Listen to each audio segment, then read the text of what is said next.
Hi, Rebecca here from simplesuburbanliving.us, and in this video I'm going to share with you the top 10 benefits for buying a food dehydrator.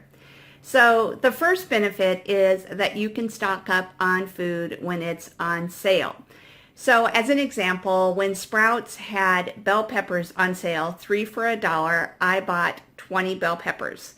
And that cost me a little less than $7 compared to the $21 that it would have cost me had I bought them just at the regular price. And obviously there's no way I could buy 20 bell peppers, when they're on sale if I didn't have a good way to preserve them. And I found dehydrating to be a really great way to preserve vegetables. Number two is that you can buy things in bulk. Now this is similar to the first point, except I'm thinking more in terms of things like Costco. So as an example, at Costco I can buy a 50-pound bag of onions for generally a little less than $10. Compare that to, say, 2 or 3 pounds of onions at the regular grocery store for, a couple of dollars. So it's way cheaper for me to buy the onions at Costco. But what am I going to do with 50 pounds of onions? No matter how much I cook them, I would not use them up before they go bad. But since I dehydrate them, I'm able to use them like for the next year, maybe even longer. I have onions to put in soups and stews and stir fries and all kinds of other things. So I buy them at Costco at a low price. I dehydrate them, and I even make my own onion powder, which is so good and so much better than anything that you could buy at the grocery store. And it's way cheaper to do it this way. Number three, one of my favorite things about dehydrating food is that you can store a ton of food in a small amount of space. So if you like to stockpile groceries, you know that sometimes people will have like a whole basement full, of groceries, or they'll have it stocked all over their house, and there's nothing wrong with that. And I would kind of actually like to do that at some point in the future myself. But I love the fact that dehydrated food takes very little space. As an example, those 20 bell peppers that I bought at Sprouts, after I cut them up, took the seeds out, diced them, and dehydrated them, I fit all 20 of them into a 1-quart mason jar. In case you're interested, here is the jar, and you can see that it's almost gone now. And holding it up like this, I'm seeing that it looks huge, but it's really not that big. It's basically a quart. Once you fill it all the way up, it's about 4 cups. And so can you imagine trying to fit 20 bell peppers in this amount of space? And it's very, very easy to do when you dehydrate the food because it takes hardly any space whatsoever. Next, dehydrated food doesn't require electricity. Now, it does require electricity to dehydrate the food unless you use like a solar dehydrator. The one I have is electric, so it does require electricity to dehydrate the food. However, once it's dehydrated, it doesn't require any electricity to keep it from going bad. Now, I'm especially mindful of this today because this morning, when I went into our freezer in the basement to get an ice pack to pack my husband's lunch for work, I noticed the door was a little bit open. Well, guess what? Overnight, some food had thawed, and I had to throw it out. Now, some of it I was able to salvage. I had to cook it right away and then stick it back in the freezer. I know it was only open for an overnight because I used that little freezer every day. So I was able to salvage some of the food, but a lot of it was wasted. I hate wasting food. So I love the fact that with a food dehydrator, you never have to worry about the food going bad. And you don't have to worry about if someone unplugs or leaves the door ajar or something like that of your freezer, or if the electricity goes out when you have just some kind of a power outage for whatever reason. So it's wonderful from that perspective as well. Number 4, dehydrated food is nutritious. Now, when you buy dehydrated food, commercially dehydrated food, it's possible that they added some type of sugar to it. They may have added other preservatives to it. But when you dehydrate food yourself, it's just the pure food. Now, in addition to that, you do lose a little bit of the nutritional content when you dehydrate food, but very, very small percentage of it. So compared to other types of preserving, it's one of the most nutritious ways to preserve your food.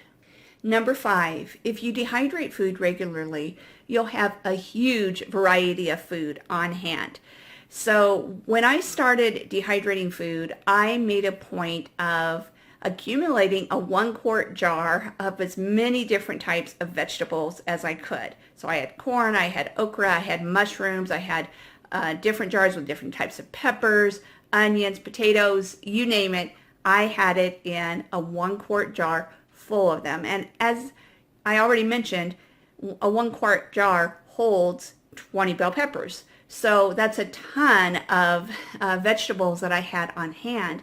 And what I love about this is because I have such a huge variety, if I want to make, for example, a vegetable soup, I can take a handful of this, a handful of that, another handful of something else, throw it together, have a really hearty vegetable soup with tons of vegetables, all kinds of nutrients. And I would never do that if I was having to buy all of those vegetables fresh. So for example, I probably wouldn't buy 10 different vegetables to make a pot of vegetable soup, but I can easily put 10 different vegetables into a pot of vegetable soup using vegetables that I've dehydrated. Number 6, you waste less food when you use a food dehydrator. Now, the example that I gave previously was about being able to use a ton of different vegetables in a soup. If you bought all of those vegetables fresh, you'd probably put, like, let's say part of a package of mushrooms in the soup, and you might use half of the zucchini or whatever it is, and the other half goes back in the fridge, and you mean to use it, but it ends up going bad before you have a chance to do so. Or I think we've all bought vegetables and planned to cook them that week, and for whatever reason we didn't. Maybe we went out, maybe we decided to eat something else, who knows? But all I know is that even though I'm really frugal with food, I do waste food often when I buy fresh vegetables. And by the way, I love fresh vegetables and I still buy them, but dehydrating definitely keeps me from wasting those vegetables because they simply don't go bad.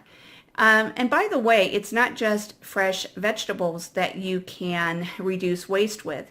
Here's another example. Just this last week, I was cleaning out my refrigerator and I noticed that some Frank's hot sauce that I had was close to the expiration date. Well, what would have happened is I would have ended up just having to toss that. But instead, I poured it onto dehydrator trays, dehydrated it, and now I have basically buffalo powder. And it's this good seasoning that I can use when I'm cooking something where I want it to have kind of that buffalo chicken kind of a taste. And so the food now, it will last really pretty much indefinitely, and I'll have it on hand. And I put it in a little teeny jar because it won't even take up that much space. Number 7, dehydrated foods are convenient to use. Now, first let me say that it does take some work to prepare food to dehydrate. So for example, if I come home from the store and I have 20 bell peppers, I don't just throw the bell pepper onto the dehydrator. I have to cut it, remove the seeds, chop it up, that type of thing, and then I dehydrate it. And so there is some work there. But since I'm usually doing a large amount of time, I get out my food processor, and it really doesn't take me that much time to prepare it. And when you think about it, no matter when you prepare the food, you have to cut it up and do all of that to it, whether you're using it fresh or you're using dehydrated. Now, the handy thing about it is all the prep work has been done when you dehydrate it, and so when you're ready to cook, it's almost like having a pantry full of convenience food. Because, for example, let's say I want to put those bell peppers into some chili. Instead of having to cut up the bell pepper at that time, I just open up my jar and just toss some in, and I added bell peppers, and it took me 2 seconds to add some bell pepper in. So it's super convenient to have all of this prepped food on hand. Number 8, and is that dehydrated food is very portable. So as an example, let's say that you want to take a snack with you. You're going to be out and about, or you're going to one of your kids' ball games, or you're going to work, or anywhere else. It's lightweight. It doesn't require refrigeration, and you can just kind of put it in a Ziploc bag or little container and throw it in your purse or your backpack. And I'll give you an example of where this is working for my family right now. My daughter's in school and she's in college, and one of her classes, or between two of her classes, there's only a 15-minute break, and it happens to be right at lunchtime where she knows she's going to be hungry. So she can take a container full of some home dehydrated jerky, some vegetables, some fruits, and a bottle of water, and that can be maybe not a conventional lunch, but it's healthy and it keeps her from going hungry. And then what would likely happen if she didn't do that is after class, she'd probably go to a food truck on campus, buy something that costs a lot more and is not necessarily healthy. So it's great that dehydrated food is very, very portable. Now, another way that it's great is if you're a backpacker or if you're traveling, it's great to take some dehydrated food with you. Number 9, you can use dehydrated food to make meal kits. Now, meal kits are all the rage right now, and for good reason. We're all really busy, and sometimes it's very tempting to just eat out because it's so much work to cook. And so the problem, though, with these meal kits is that at least most of them, you have to use the food that is sent to you. You have to use it within a few days after getting it, or else it will go bad. And they're also pretty expensive. Generally, it's about $8 or more per serving. Well, the great thing about dehydrated food is that you can make your own meal kits using the dehydrated food. And you don't have to worry about it going bad. It doesn't have to be refrigerated, and it takes up very little space. They also make really nice gifts. So especially at the holiday time where you have a lot of people you want to give little gifts to, neighbors or coworkers, that type of thing. You can take let's say a half pint or pint mason jar and fill it up with in layers, make it look nice, and your coworker's going to have an instant meal. And or that's also a great thing. Let's say somebody who has just got home from the hospital or just had a baby or that type of thing. You can have those kinds of things on hand in your pantry, and at any time you can easily give a gift of a meal to somebody. So they're convenient for yourself, but also they're convenient for gift giving. Number 10, they're a hedge against inflation or job loss or other things like that. So in a way, I see my dehydrated foods as another form of a savings account. So let's say that we lose a job or another form of income. You have a lot of food on hand. And since food is one of our biggest expenses, it feels really good to have a pantry full of food. In addition to that, food prices are constantly going up. And when you dehydrate foods, they're going to be good for at least a year, 2 years, and so on. And so if you buy them at today's prices, particularly if you buy them when they're on sale and you dehydrate them, you are guarding yourself against things like job loss or other type of financial disaster. And you are also buying food at today's prices that you'll be able to eat for the next year or two. So I hope that you enjoyed this video. I hope that this helped.